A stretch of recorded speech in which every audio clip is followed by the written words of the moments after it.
أعوذ بالله من الشيطان الرجيم بسم الله الرحمن الرحيم سيقول السفهاء من الناس ما ولهم عن قبلتهم التي كانوا عليها قل لله المشرق والمغرب يهدي من يشاء إلى صراط مستقيم وكذلك جعلناكم أمة وسطا لتكونوا شهداء على الناس ويكون الرسول عليكم شهيدا وما جعلنا القبلة التي كنت عليها إلا لنعلم من يتبع الرسول ممن ينقلب على عقبيه وَإِن كَانَتْ لَكَبِيرَةً إِلَّا عَلَى الَّذِينَ هَدَى اللَّهُ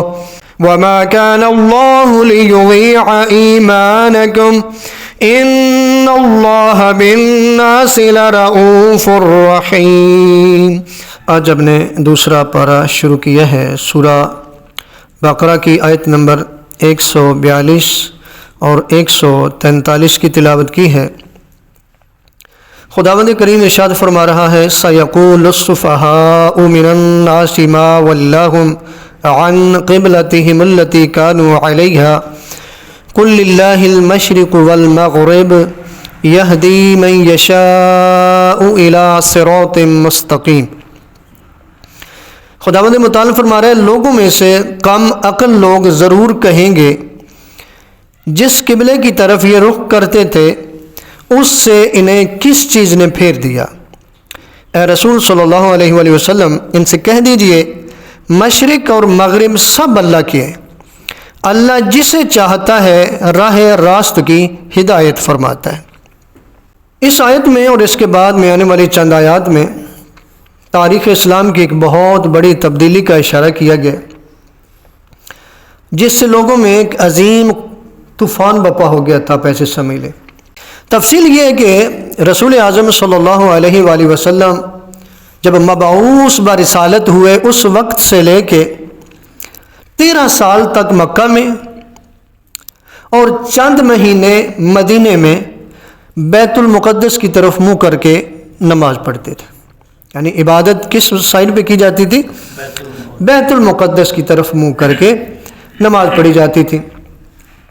اب یہ مدینہ میں کتنے عرصے تک، کتنے مہینوں تک رسول اعظم صلی اللہ علیہ وآلہ وسلم نماز پڑھتے رہے بیت المقدس کی طرف منہ کر کے، اس سلسلے میں مفسرین میں اختلاف پایا جاتا ہے، یہاں تک کہ 7 مہینے سے لے کے 17 مہینے تک کی روایات موجود ہیں کہ رسول اعظم صلی اللہ علیہ وآلہ وسلم مدینہ میں اتنے مہینے بیت المقدس کی طرف منہ کر کے نماز پڑھتے تھے، عبادت کرتے تھے۔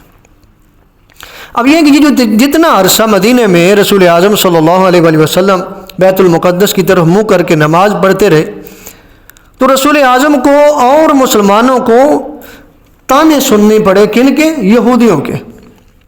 یہودی تانا دیتے تھے، وہ کہتے تھے کہ آپ بیت المقدس کی طرف منہ کر کے نماز پڑھتے ہیں جو ہمارا قبلہ ہے۔ کس کا قبلہ ہے جی؟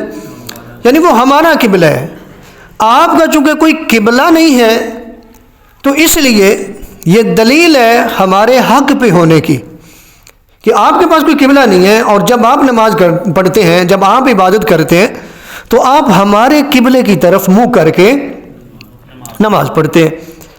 اب ظاہر ہے رسول اعظم صلی اللہ علیہ وآلہ وسلم بھی اور رسول خدا کے چاہنے والے، ماننے والے جو مسلمان تھے وہ بھی یہ تانے سنتے تھے۔ ظاہر ہے ایک انسان ہے، وہ پریشان تھے۔ رسول اعظم بار بار آسمان کی طرف دیکھتے تھے۔ آسمان کی طرف دیکھنے کا مقصد ہی یہ تھا کیونکہ رسول اعظم تو جانتے تھے کہ کعبہ جو ہے وہ بنا ہی قبلہ کے لیے جی، تو وہ اس انتظار میں تھے کہ کب یہ حکم آئے گا کعبہ کی تبدیلی کا، لیکن چونکہ وہ تانے بھی ساتھ دے رہے تھے یہودی مسلمانوں کے بھی، تو ایک پریشانی تھی۔ تو رسول اعظم صلی اللہ علیہ وآلہ وسلم کہ اس پریشانی کو دور کیا گیا، مسلمانوں کی اس پریشانی کو دور کیا گیا کہ رسول اعظم صلی اللہ علیہ وآلہ وسلم مسجد بنی سالم میں نماز ظہر ادا کر رہے تھے، 2 رکعتیں اس کی ادا کر دی تھی، یا خداوند متعال کی طرف سے جبریل کو حکم ہوا کہ رسول اعظم صلی اللہ علیہ وآلہ وسلم کو پکڑ کے، بازو سے پکڑ کے ان کا رخ کعبہ کی طرف پھیر دیں، یعنی جو مکہ میں ہے کعبہ کی طرف رخ پھیر دیں۔ رسول اعظم کا رخ پھیر دیا گیا۔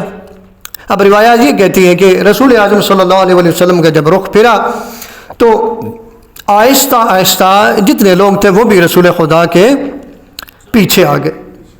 اب آپ پریشان ہوں گے یہ کیسے ہو سکتا ہے، ہم تو نماز کی حالت میں ایسے کیسے ہو سکتا ہے بھی ہم ادھر منہ کر کے پڑھ رہے ہوں تو پھر ادھر منہ کر کے ہم نماز پڑھنا شروع ہو جائے، تو ہماری نماز کا کیا بن گیا؟ بات یہ ہے یہ عبادت، یہ نماز، یہ جو کچھ بھی ہے یہ حکم پروردگار کا نام ہے، ٹھیک ہے جی؟ یہ کہ ہمیں حکم نہیں ہے کہ ہم ادھر منہ کریں، ہمیں ادھر حکم ہے۔ اگر اللہ کو حکم آ جائے بھی ادھر منہ کر لیں تو ہماری عبادت ہی ادھر ہے۔ عبادت نام ہی حکم پروردگار کا، یعنی یہ ذہنوں میں بات نہ رہے بھی اس نماز کا کیا بنا کہ پہلے ادھر منہ تھا تو پھر ادھر ہو گیا، نہیں، وہ حکم پروردگار تھا۔ تو قبلہ کو چینج کر دیا گیا، کیا کر دیا گیا جی؟ تبدیل کر دیا گیا، تو جو ہی وہ قبلہ تبدیل ہو گیا۔ اب علماء نے لکھا، مفسرین نے لکھا کہ اس قبلہ کی تبدیلی کے حوالے سے ان کے پاس کوئی دلیل نہیں تھی، یعنی کوئی ایک واضح دلیل پیش کرتے کہ نہیں یہ ہمارے پاس دلیل ہے آپ کا قبلہ درست نہیں ہے۔ کیوں؟ بلکہ علماء نے تو لکھا کہ ان کے پاس یہ نشانی بھی موجود تھی کہ یہ نبی جو ہے آخری نبی یہ 2 قبلوں کی طرف منہ کر کے نماز پڑھے گا، یعنی دلیل تو خود ان کے پاس اس کے قبلہ ہونے کی تھی، لیکن چونکہ اعتراض کرنا تھا ان کا تو کام یہ تھا۔ ان لوگوں سے مخاطب ہو کے خداوند متعال فرما رہے کہ لوگوں میں سے کم عقل لوگ ضرور کہیں گے کہ جس قبلے کی طرف یہ رخ کرتے تھے اس سے انہیں کس چیز نے پھیر دیا؟ فرمایا کہہ دیجیے مشرق اور مغرب سب اللہ کے ہیں، مشرق اور مغرب سب اللہ کے ہیں، اللہ جسے چاہتا ہے راہ راست کی ہدایت فرماتا ہے۔ جدھر منہ کر کے اپنا نماز پڑھتے ہیں اس کا مطلب یہ ہرگز نہیں بھی اللہ صرف ادھر ہے تو اس لیے، نہ، اللہ ہر جگہ پہ، یہ ایک حکم ہے، ایک سمت متعین کر دی گئی، ایک طریقہ آپ کو بتا دیا گیا کہ اپنے منہ ادھر کرنا، کیا کرنا جی؟ یعنی اس کا مطلب یہ نہیں بھی ادھر کعبہ میں اللہ بیٹھا ہے تو ادھر نہیں ہے ادھر نہیں ہے ادھر، نہ نہ، وَلِلَّهِ الْمَشْرِقُ وَالْمَغْرِبُ، مشرق اور مغرب اللہ کے، جدھر دیکھو گے ادھر اللہ موجود ہے۔ خداوند متعال اگلی آیت میں فرما رہے ہیں وَكَذَلِكَ جَعَلْنَاكُمْ أُمَّةً وَسَطًا لِتَكُونُوا شُهَدَاءَ عَلَى النَّاسِ وَيَكُونَ الرَّسُولُ عَلَيْكُمْ شَهِيدًا وَمَا جَعَلْنَا الْقِبْلَةَ الَّتِي كُنْتَ عَلَيْهَا إِلَّا لِنَعْلَمَ مَن يَتَّبِعُ الرَّسُولَ مِمَّن يَنقَلِبُ عَلَى عَقِبَيْهِ وَإِن كَانَتْ لَكَبِيرَةً إِلَّا عَلَى الَّذِينَ هَدَى اللَّهُ وَمَا كَانَ اللَّهُ لِيُضِيعَ إِيمَانَكُمْ إِنَّ اللَّهَ بِالنَّاسِ لَرَءُوفٌ رَحِيمٌ۔ خداوند متعال اگلی آیت میں فرما رہے ہیں اور اسی طرح ہم نے تمہیں امت وسط بنا دیا تاکہ تم لوگوں پر گواہ رہو اور رسول صلی اللہ علیہ وآلہ وسلم تم پر گواہ رہیں، اور آپ پہلے جس قبلہ کی طرف رخ کرتے تھے اسے ہم نے صرف اس لیے مقرر کیا تھا تاکہ ہم رسول کی اتباع کرنے والوں کو الٹا پھر جانے والوں سے پہچان لیں، اور یہ حکم اگرچہ سخت دشوار تھا مگر اللہ کی طرف سے ہدایت یافتہ لوگوں کے لیے اس میں کوئی دشواری نہیں، اور اللہ تمہارے ایمان کو ضائع نہیں کرے گا، اللہ تو لوگوں کے حق میں یقیناً بڑا مہربان رحیم ہے۔ اب میں اس میں 2-3 چیزیں، ویسے اس کی تفصیل بہت زیادہ ہے پھر ٹائم زیادہ ہو جائے گا، میں چیزیں چیزیں اس میں سے صرف آپ کے سامنے بیان کروں گا۔ سب سے پہلے تو اس میں خداوند متعال نے فرمایا اور اسی طرح ہم نے تمہیں امت وسط بنا دیا تاکہ تم لوگوں پر گواہ رہو اور رسول تم پر گواہ رہے۔ اب اس میں یہ جس امت کا ذکر کیا گیا امت وسط، یہ کون ہے؟ کیا ساری امت ہے جس کو گواہ بنا دیا گیا؟ تو مفسرین نے یہ بیان کیا کہ ساری امت اس سے مراد نہیں ہے۔ مفسرین نے فرمایا کہ یہ امت وسط جو لوگوں پر گواہ ہے، ہمارے اعمال پہ گواہ ہے اور رسول ان پہ گواہ ہے، یہ کوئی عام نہیں، یہ وہی امت ہے کہ جب جناب ابراہیم علیہ السلام کو امامت ملی تو انہوں نے درخواست کی کہ پروردگار یہ امامت میری ذریت میں رکھنا، ٹھیک ہے جی. تو خداوند متعال نے وعدہ کیا کہ یہ امامت والا عہدہ ظالموں کو نہیں ملے گا، یعنی آپ کی ضروریت میں رہے گا لیکن جو ظالم ہوگا اسے.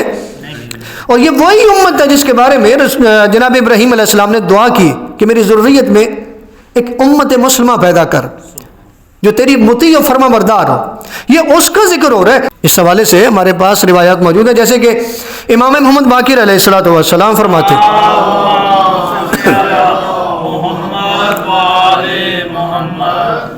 پانچویں امام فرماتے ہیں کہ لوگوں پر گواہ صرف ائمہ اور انبیاء علیہ السلام ہی ہو سکتے. کیوں؟ آگے وجہ بتائی. فرمایا اللہ پوری امت کو گواہ نہیں بناتا، یعنی پوری امت کو لوگوں پر گواہ بنانا یہ درست معصوم فرماتے نہیں ہے. اور آگے وجہ بتائی.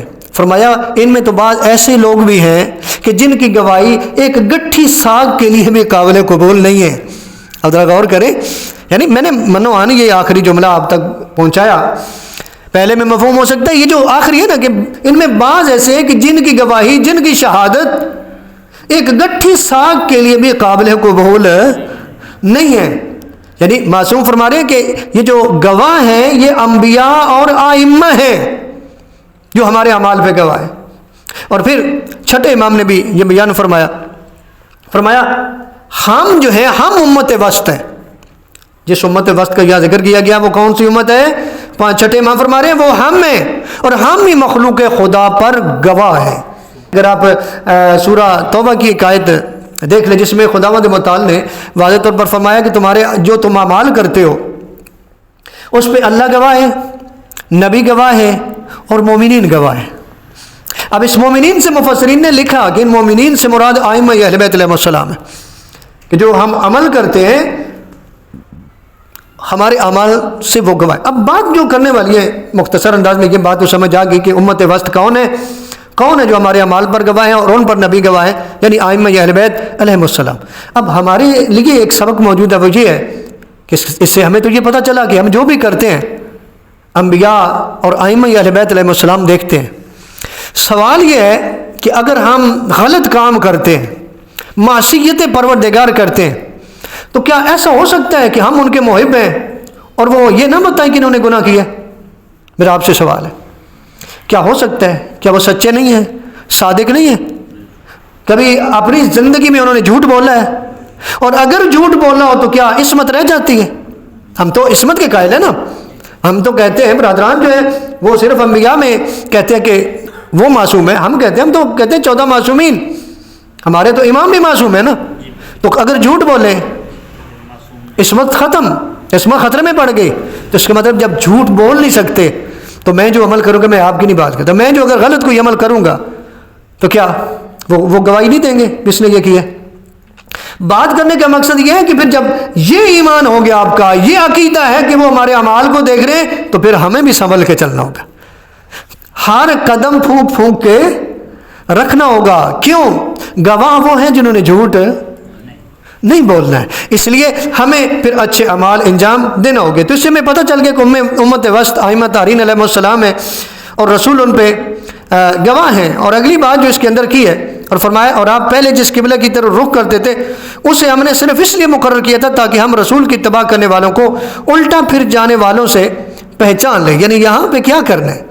یہاں پہ کچھ لوگوں کو علیحدہ کرنا ہے، کچھ اور لوگ ہیں ان کو ہاں جی. اور اگر فرمایا اور یہ حکم اگرچہ سخت دشوار تھا مگر اللہ کی طرف سے ہدایت یافتہ لوگوں کے لیے اس میں کوئی دشواری نہیں. یعنی جسے پتہ چل گیا کہ عبادت ہی حکم پروردگار کا نام ہے اسے تو کوئی مشکل نہیں نا. کیا ہے مشکل جی؟ مثلا ابھی ہمیں پتہ چل جائے کہ حکم پروردگار ہے، معصوم کے ذریعے پتہ چلے بھی آپ نے ادھر منہ کرنا ہے، تو اگر تو واقعی ہمیں پتہ ہے کہ عبادت نام ہی حکم پروردگار تھے، ہم نے تو چوں چرا ہی نہیں کرنی، ہم ادھر منہ کریں گے. تو لیکن اگر جو نہیں کریں گے تو وہ تو علیحدہ ہو گئے نا. اس میں جو بیان کیا گیا کہ پروردگار کچھ لوگوں کو علیحدہ کرنا چاہتا ہے، وہ یقیناً آپ سمجھ رہے ہیں، میں زیادہ واضح نہیں کر رہا اس مگر اللہ کی طرف سے ہدایت یافتہ لوگوں کے لیے اس میں کوئی دشواری نہیں. اور اللہ تمہارے ایمان کو ضائع نہیں کرے گا، اللہ تو لوگوں کے حق میں یقیناً بڑا مہربان رحیم ہے. بس اسی پہ ایک جملہ میں نے کہنا ہے، وہ یہ ہے کہ لوگوں کے ذہن میں یہ بھی تھا، کیونکہ وہ اعتراض یہ کرتے تھے بھی اگر تو پہلا قبلہ ٹھیک تھا، ٹھیک ہے، تو اب یہ قبلہ غلط ہے، اگر پہلا قبلہ غلط تھا اور یہ ٹھیک ہے تو پھر آپ کی پہلی نمازوں کا کیا بنے گا؟ پہلی نماز جو آپ ادھر منہ کر کے عبادت کرتے رہے، خداوند متعال نے اس میں واضح کر دیا کہ اللہ آپ کے اعمال کو، ایمان کو ضائع کرنے والا، یعنی وہ بھی قبول ہیں اور یہ بھی، وہ بھی حکم پروردگار کے تحت تھی اور یہ بھی حکم پروردگار۔